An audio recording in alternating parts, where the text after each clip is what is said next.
Sa tingin ko, hindi na ito usapin kung taga-suporta ba ni PBBM o ng mga Duterte etong si Franco Mabanta. Hmm. Hindi na usapin ito kung kaninong supporter ito.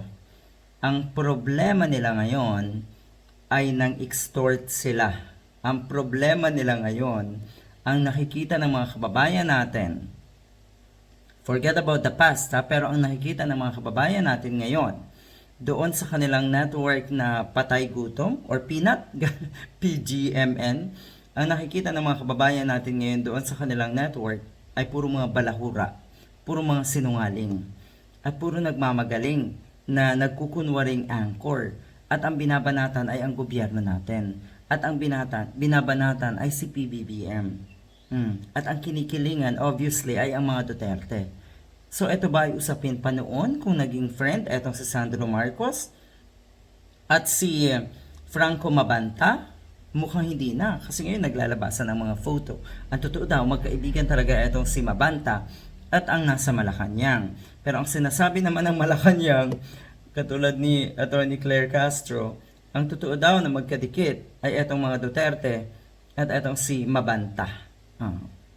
Nung sa tingin ko noon siguro magkadikit etong mga Marcos, etong mga nasa Malacanang at etong si Mabanta.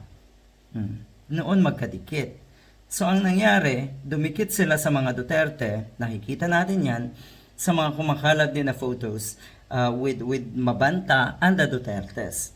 Nung madikit na, ayan, eto na, nagmukhang pera na.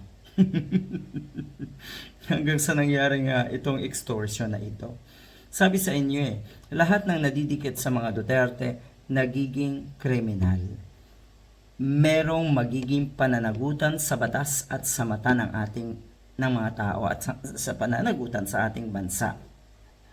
Sa puntong yan, eto, nagpakita rin syempre ng picture itong si Atty. Claire Castro.